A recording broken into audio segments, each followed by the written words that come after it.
आमर तो regular checking चालू थाए। आज एबे 2 दिन आम चेकिंग रखीचु स्कूल बस उपरे जो माने जुवेनाइल जो मानकर एज हेनी under as student under as पिला जो माने गाड़ी चलाउछन्ति तांको उपरे भी 199 सेक्शन ए हिसाब रे हम ता ऊपर एक्शन भी निया जाउजी। ढेंकानाल आंचलिक परिवहन कार्यालय तरफ आज जिलापाल निर्देश रे 2 दिनिया स्पेशल ड्राइव माध्यम गाड़ी मान जांच आरंभ करछन्ति। सहरर विभिन्न स्कूल बस समेत छात्र छात्री को नहीं आसुथिबा ऑटो मान जांच कर जायतिला। एई जांच समय छोट पिला माने निज जान चलाई स्कूल आसुथिबा घटना मध्य सामना को आसिथिला। डीपीएस स्कूल निकट रे एबळे 2 चकिया जान धरी आसिथिबा किछि छात्र छात्री गाड़ी कागज पत्र सहित लाइसेंस संपर्क में जांच कर जायतिला। छोट बयस रे 2 चकिया जान चलाइबा निज पई ओ अन्य मानक पई विपद सृष्टि करि पारे बोली अभिभावक मानकु सचेतन कर जायतिला। एति सहित अभिभावक मानकु तागिद करी पुनर्बार एभली घटना न घटिबा पई सतर्क कर जायतिला। ए आसंता 2 दिन धरि चालिबो बोली आंचलिक परिवहन अधिकारी कहछथि। हमर ए अगस्त 12 तारिख दिन डिस्ट्रिक्ट रोड सेफ्टी मीटिंग सोडा रेगुलारली होउची।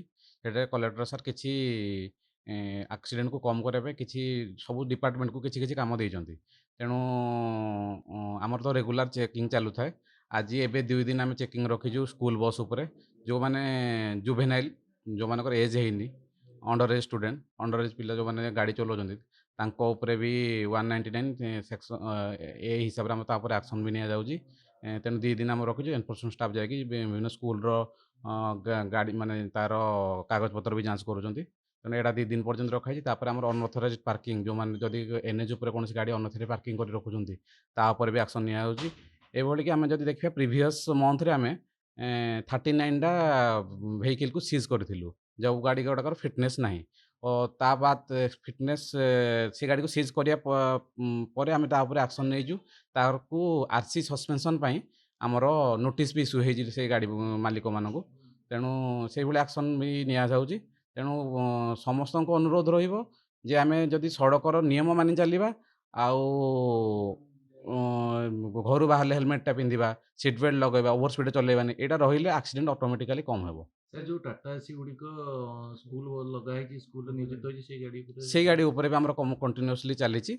एबे 2 दिन हम पूरा कंटिन्यूअस रखीजु से गाड़ी को जो गाड़ी जदि किछि डॉक्यूमेंट नथिबो स्कूल बस पॉलिसी अछि 2016 से पॉलिसी हिसाब रे जाउ नथिबे तेणु ता ऊपर कड़ा कार्यानुष्ठान निया जिवो। स्कूल छात्र छात्री को ओवरलोडिंग ऊपर किछि सर कार्यानुष्ठान से आमर स्कूल बस जांच ये से सबुतिक ही चेक करेंगे गाड़ी फिटनेस अच्छी कि ना गाड़ी परमिट से रखी कि ना स्कूल रे तार गाड़ी रहा कथा आमर जो बस स्कूल बस गुड़ा रोचे से फायर सेफ्टी रहा कथा। तेणु जहाँ जहाँ आमर नियम अनुसार अच्छी से जदि जदि नथिबो ताले से हिसाब रे तार फिटनेस कैंसिल भी हो ऑन द रोड रे नहले जदि थिबो ता ऊपर एक्शन से हिसाब रे निया जिवो एक्ट हिसाब रे मोटर व्हीकल एक्ट हिसाब रे निया हबो।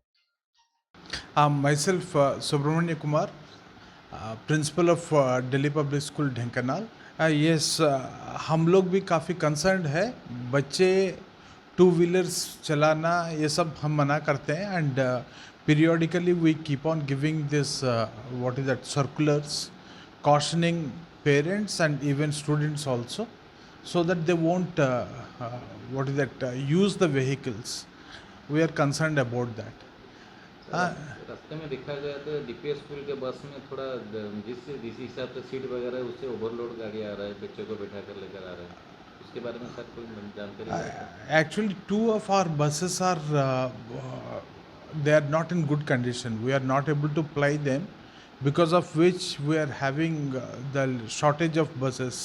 So it's a temporary phase.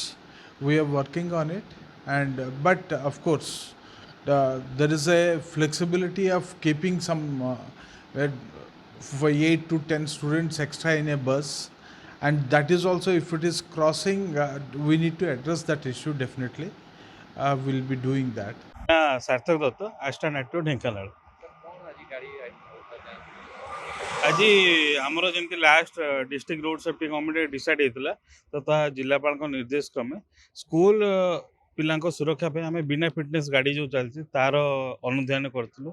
यह व्यतीत जो पिला माने जुवेनाइल पिला गुड़ा जो मान लाइसेंस ना तथापि भी गाड़ी व्यवहार कर स्कूल जावाई से जिनस आम एनफोर्समेंट करने बदले प्रथम सचेतन करूँ आम कि गाड़ी पाइलु जो पिला स्कूल जाऊँ जहाँ बयस होना आम अटकई आम गार्डियन मान डकईलु से अंडरटेकिंग देते कि फर्दर से करें तो आम आम आपण माध्यम चाहूँ कि सचेतन हूँ कारण यही जो ऑफेंसटा अच्छी या द्वारा बापा माँ ना एफआईआर हो पार 25,000 टका फाइन अच्छी तथा से पिला को 25 वर्ष पर्यंत लाइसेंस भी मिलनी तो सर्वोपरि है पिला सुरक्षा से अनुक्रम आम गोटे बिना फिटनेस गाड़ी आज सीज होई सर को स्कूल पिला माने सर एमटी आपण आम बर्तमान जेहेतु आम एनएसटा देखी जाइए आम रास्ता कड़े बहुत गुड़े स्कूल हो डीपीएस है एपटे मनफोर्ड स्कूल अच्छी कि केवी अच्छी तो आम अनुरोध करूँ अभिभावक मानक से पिला गाड़ी देवे ना सुरक्षित भाव में जापर निजे छाड़े हेलमेट पिंधि गाड़ी चलेबे किंबा स्कूल बस छाड़े। ढेंकानालू संतोष कुमार सतपथी रिपोर्ट समय लाइव।